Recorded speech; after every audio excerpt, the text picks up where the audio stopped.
अरे तू रोना बंद कर, अच्छे से बात बता, क्या हुआ? लक्ष्मण चाचा जी ने सुधा की पढ़ाई छुड़वा के उसकी शादी तय कर दी। ये तो लक्ष्मण ने बहुत गलत काम किया भाई। तुझे कैसे पता? ये भी वहीं से आ रही है। मैं तो तेरे को गांव का सबसे समझदार आदमी समझता हूँ, और ये तू क्या कर रहा है? मतलब? अरे इतनी छोटी सी उम्र में अपनी बेटी सुधा का ब्याह कर रहा है? चौधरी साहब, बेटी और कच्चा घड़ा एक समान, घर पर कब तक रख सकते हैं? वो तेरी बात ठीक है, पर घड़े को इतना तो पकने दे कि वो समय की आंच और पानी के बहाव को झेल सके। ऐसा लड़का मिलना नामुमकिन है।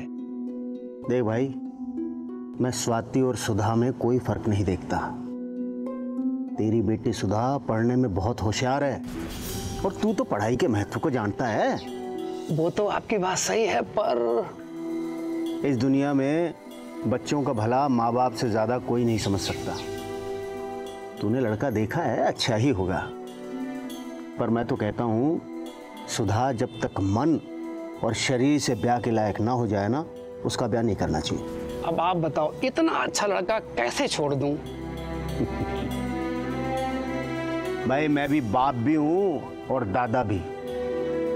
जब अच्छा रिश्ता होता है तो मन करता है कि कैसे छोड़ दूं, पर जब दिमाग से काम लेते हैं तो दिमाग यही कहता है कि जब तक हम अपने बच्चों को पढ़ा लिखा करके अपनी जिम्मेदारी पूरी ना कर दें, उनके ब्याह की बात नहीं सोचनी चाहिए। मैं तो हाँ कराया हूँ। भाई लक्ष्मण, हानि लाभ, जीवन मरण, जस अपजस, ये सब विधि का विधान है। तेरी बेटी के भाग में जहां लिखा होगा ना, वहीं उसका ब्याह होगा। तू अपना कर्म कर, अपनी लाडो को पढ़ा लिखा बड़ा कर। आप बड़े हो, हम गरीब लोग हैं, पर एक बार आप लड़का देख तो लो। लड़का हीरा है, हीरा। मैं जानता हूं आप मना नहीं करोगे। चलिए तो अपन बाद में तय कर लेंगे, लेकिन मैं तो यही कहूँगा कि तू एक बार अपने दिल से नहीं, अपने दिमाग से काम ले बावले, समझा? चल मैं चलता हूँ। तुम्हारे जीवन में जो भी लड़की आएगी ना, वो बहुत भाग्यशाली होगी, किंतु एक नन्ही सी जान की जिम्मेदारी एक नन्ही सी जान उठा सकती है, इसमें मुझे शंका है। देखिए, जो लड़की आपने प्रकाश के लिए पसंद की है ना, वो उम्र और विचारों में बहुत कच्ची है। आप चौधरी साहब सही कह रहे हैं, पर हम क्या करें? इस नन्ही सी बच्ची के लिए मां जरूरी है।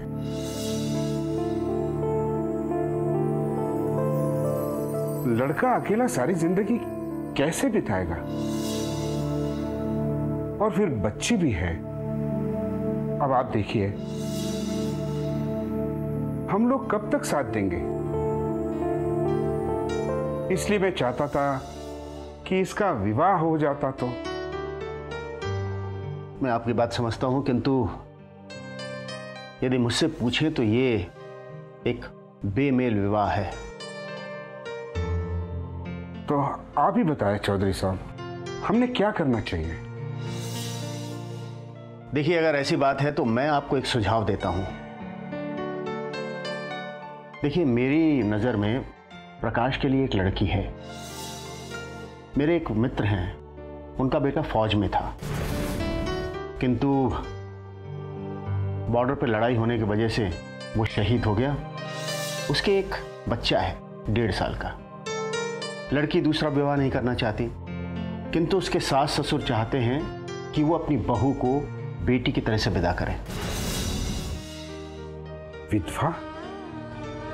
विधवा से कैसे मैं अपने बेटे का ब्याह करूंगा? क्यों? क्योंकि वो लड़की है। दूसरे विवाह के लिए आप लड़की और लड़के में फर्क करते हैं। पिताजी, चौधरी साहब बिल्कुल ठीक कह रहे हैं। मेरे ख्याल से आपको इनकी बात मान लेनी चाहिए। जी सुरजन सिंह, आपका बेटा सही सोच रहा है। मैं तो बेटी के सुख संपत्ति के लालच में। मैं समझ रहा हूँ लक्ष्मण जी, पर समाज में भी तो उठना बैठना है ना।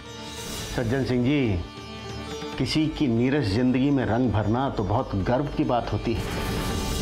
और ये समाज के रीति रिवाज ये किसने बनाए हैं?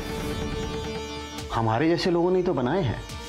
तो क्यों ना हम सब मिलकर के एक नई मिसाल कायम करें। आप बात तो सही कह रहे हैं चौधरी साहब। तो फिर मैं इस बात को आगे बढ़ाऊं? ठीक है। आपका बहुत बहुत धन्यवाद। नमस्कार। आपके विचारों से मैं बहुत ही प्रसन्न हुआ हूं। सच में यार, तेरे दादाजी को मानना पड़ेगा। क्यों, अब तक नहीं मानती थी? ऐसा नहीं है, लेकिन मेरा केस थोड़ा अलग है। माँ बाबूजी को समझाना समझती है ना तू।